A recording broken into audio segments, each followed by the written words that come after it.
Hey guys, today we're going to cover the story of Moses, just his beginnings today, which is found in Exodus 1, but also we're going to be highlighting some of the people around the circumstances of his birth. I feel like, one, it's really cool just to find these little nuggets, and two, you kind of get a big picture of what's going on around him and what leads to his life and the decisions that were made. So again, this is going to be in Exodus 1, so you can read it and see what you think for yourself. Hopefully you will, and hopefully you'll enjoy the story. So today we're going to talk about, first, we need to talk a little bit about Joseph. So Pharaoh was a bad historian during the time that Moses was born. So it had been several generations since Joseph had come to Egypt. So Joseph's story was basically that he was one of 12 siblings, and his siblings were jealous of him. They sold him off into slavery into Egypt.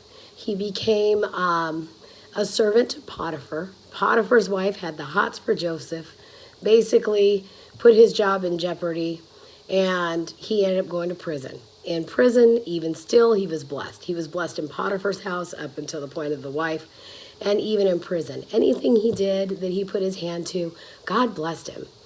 And eventually he ended up interpreting a dream for the Pharaoh that he couldn't understand. And it was about a famine. There was going to be 7 years of good years and 7 years of lean years. And because Joseph was able to interpret this dream, he was able to save the whole of Egypt and his family as well. So his family ended up relocating into Egypt during this time.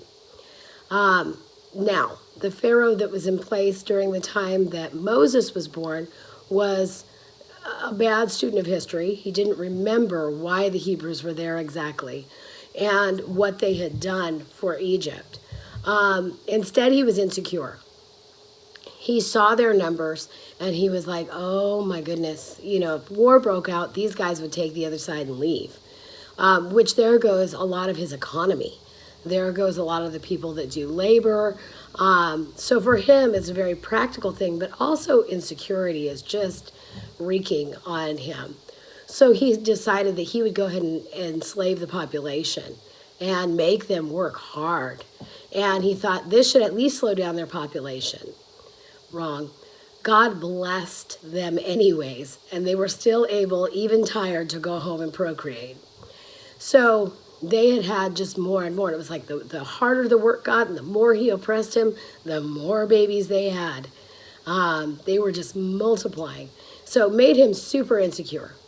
So he ended up enlisting help from, or trying to enlist the help of 2 Hebrew midwives. Their names were Shiphrah and Puah.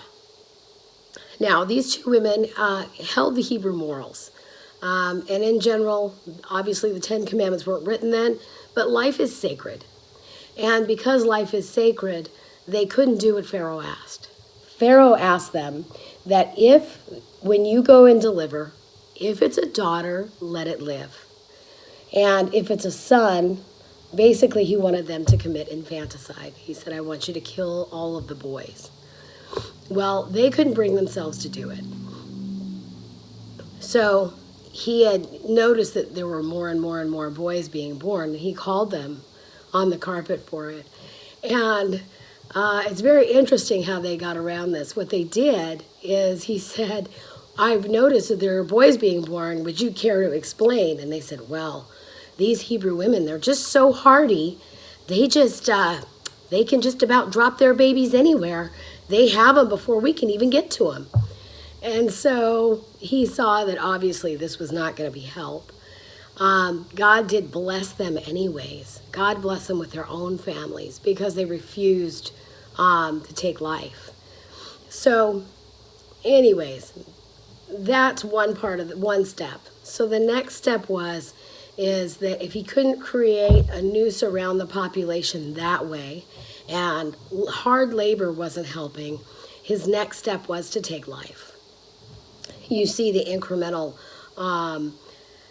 increasing of the places he's willing to go. So now he had made a declaration that all young males being born needed to be killed. Some say it was 2 and under, some say newborns. Either way, he was taking the lives of all the male children. And so around this time was a couple named Jochebed and Amram. So they had a boy, and she already, it appears to have had Miriam. In the version that in Exodus here, it doesn't name the daughter, but later we find out that Moses' sister's name is Miriam. So Amram makes, she obviously knew something about the boats in the area, because most of the boats were made from reeds and tar pitch.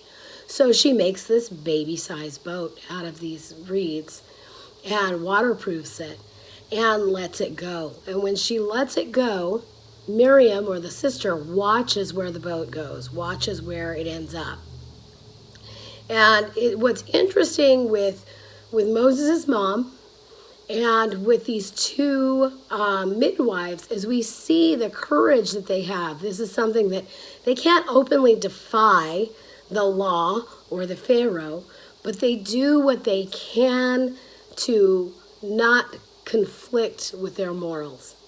So it's better in the end to not displease God and displease your king at this rate. I mean, it's not a great position to be in, but if you have to stand an account between the 2, I think it would be better to stand in the mercy of God than of a man. So it's really interesting to see how these people lived their morals and really honored God in the decisions that they made. And these are not easy decisions to make.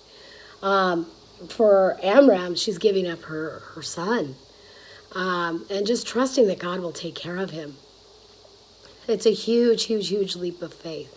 It's very brave for both parties. Well, all 3. So in any case, Moses is let go, Miriam watches.